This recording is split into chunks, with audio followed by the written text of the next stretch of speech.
Colorado Skinwalker. Occasionally, I like to go hiking with my friends. There's not much more to do, honestly. We live in a small mountain town in Colorado. It was fun at first, but by now, we know the trails by heart. By the end of last summer, there was only one we hadn't tried. Now, there's a reason for that. The trail goes right through a portion of the forest that the Ute people considered sacred. I'll admit, I have hang-ups when it comes to these things. You don't wear hats in a church. You don't let the American flag touch the ground. You don't trudge all over somebody's sacred land for the fun of it. Still, my friend, we'll call him Mark, convinced me to go. He said that regardless of whether I went, he'd go anyway. And since no one else was going, he managed to goad me into going with him. That's another one of my hang-ups. Don't go hiking alone. Don't let friends go hiking alone. Too many tragic news stories start that way. So, I ended up going with him, reluctantly. The whole way there he was talking about how this was the coolest trail he'd ever been on. Yes, he had been there before, though only once. His manipulative ploy had been to get me to come with, so he could show me. He admitted this all in the casual way that friends admit being asses to friends. Sometimes, I didn't blame him. I had a tendency to have a stick up my butt, and what followed only reinforced it. We arrived at about 9, I remember, giving us plenty of time. It was farther away from town than most trails, and it wasn't near a paved road, so there was a lot of walking just to get there. No tourist knew about it, a lot of locals and even some you didn't know about it. But, if you followed a game trail through a bunch of trees, it would widen out and lead its way through some mountainous, densely forested terrain. What struck me was how quiet it was. This, apparently, was what Mark found so awesome. For some reason, in this particular place, you couldn't hear any birds chirping, or any wildlife whatsoever. It was complete and utter silence. Eventually, I had to urinate. I stepped off of the main road, just so Mark wouldn't see me. As I was going, I spotted something through the trees. It looked like some sort of clearing, just past a shallow creek, with a log going over it. My curiosity got the better of me as I looked at the log. It didn't seem to be an act of nature. It was a makeshift bridge, I was sure. True enough, when I tested it, it seemed to be stable. I put one foot in front of the other and crossed. When I reached the other end, I pulled my way through some trees, and saw the first image of the day that I will never forget, though to many, it wouldn't have seemed like much. In front of me, there was vegetation, trees, ferns, and brush, but suddenly, it all stopped. Within a perfect circle, surrounded by small, perfectly arranged rocks, there was nothing but smooth dirt. It was strange, not in the least because the shape of the rocks was absolutely perfect. They were partially submerged in the soil and fit together like bricks. Every single one of them was the same uniform white color, and as I got closer I saw things had been carved on them, symbols. They were old, very old. Even if I had understood them, their distinct shapes had been lost over the years. That was strange, but what disturbed me was that this circle wasn't actually perfect. On one edge, just one, a group of rocks had been kicked up. They were scattered around, as if they actually had been a perfect brick wall, and something had shattered them. In this area, the otherwise perfectly smooth dirt had been kicked up. There was something about it that just unsettled me. As quiet as the entire forest was, it felt quieter here. I quickly turned around and went back to Mark, who made some lame number 2 joke. I should have forced him to leave right there. Instead, though, we kept going. After all, the day was only halfway over. While the forest itself was cool, at least from Mark's perspective, I found the trail to be rather disappointing. It just went on and on. There were no alternate paths, and there was hardly any challenging terrain. For Colorado, this whole area was so flat. It was hardly a hike at all. The trail was just long, very long. It took us until noon to reach the end, and there was no one else on it.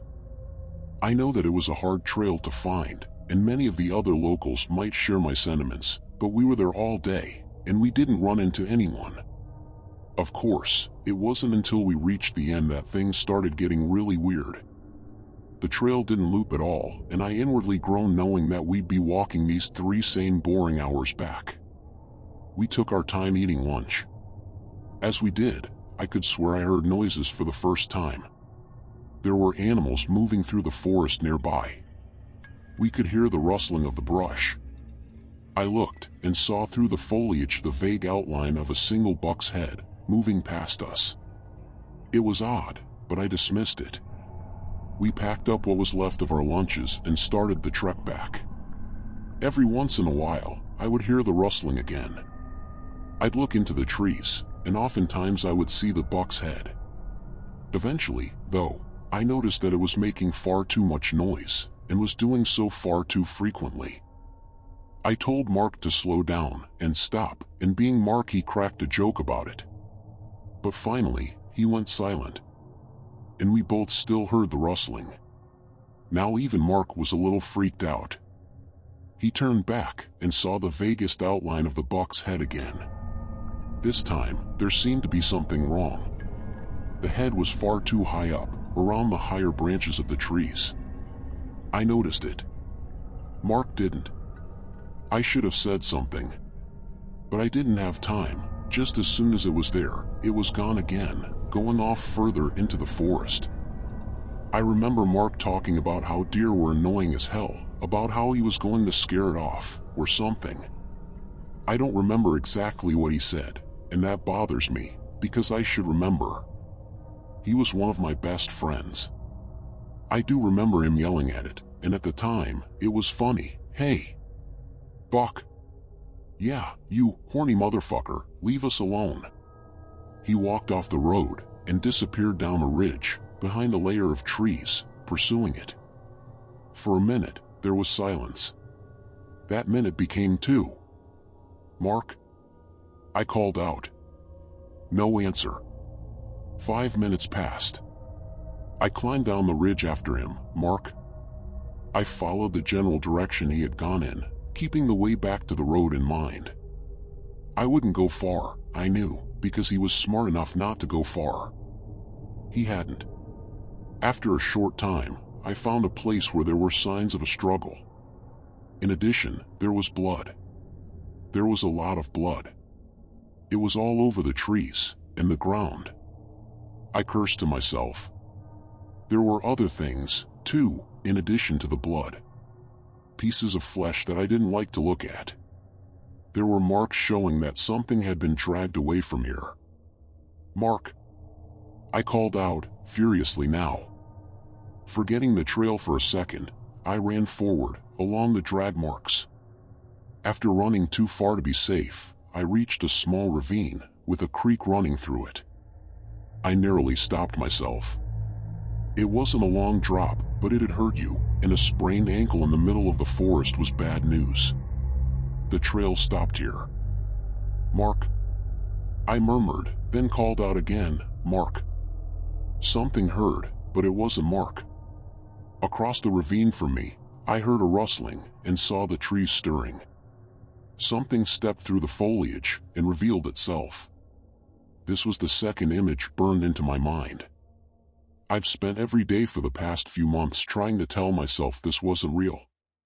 At first, I saw a head, the head of a buck. But it came forward, and I realized that it was 7 feet above the ground. I was staring a 7-foot creature straight in the face that had a massive buck's head, but a humanoid body. The creature snorted. Its buck face remained neutral, scared-looking, even, as if it wasn't sure of the malicious whims of the body beneath it.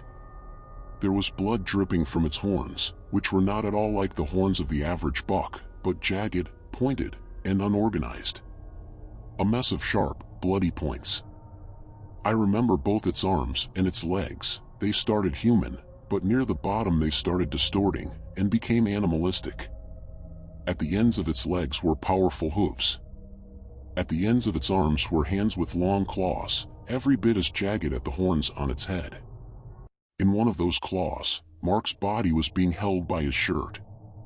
I examined him only briefly, just long enough to notice that the shape of his head was not what it had once been. For a moment, there was silence. I didn't scream. I couldn't believe what was in front of me. Then, the creature's ears ruffled. It dropped Mark's body apathetically and started backing up. Its deer head hung lazily to the side as it moved. My brain rang. Suddenly, it's going to jump the gap. It's coming for me.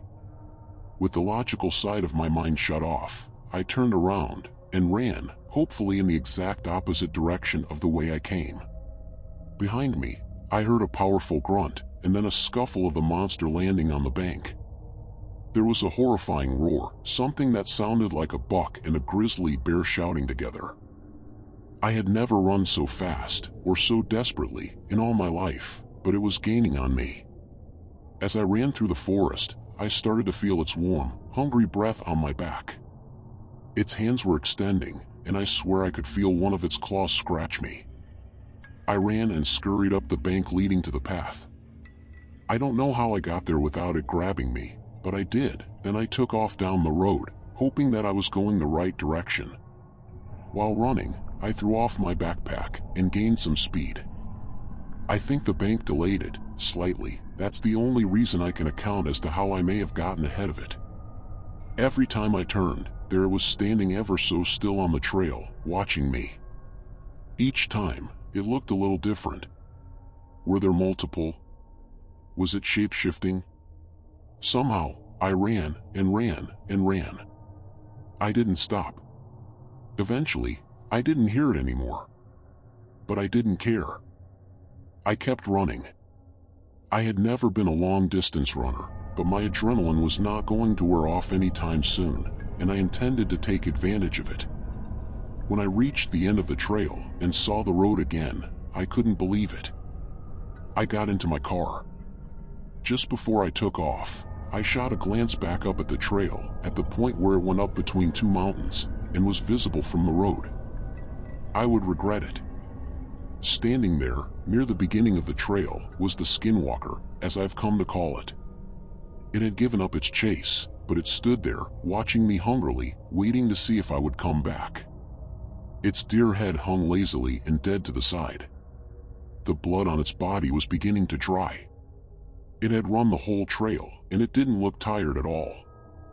I twisted the ignition, floored the car, and never came back. They never found Mark, and I would never explain what happened. No one would believe me. Though I needed to tell someone, which is why I'm posting it here. It came back to me in dreams, nightmares. That creature, the Skinwalker. Somehow, I doubt that forest was really sacred. In fact, I'm sure it was the opposite. Because the image that flashes through my mind most often is not the horrific creature, it isn't Mark's mutilated corpse. It's that circle, which must have been maintained over the years by those who knew, those who understood. That old circle, left alone for so long, that had been quietly penetrated.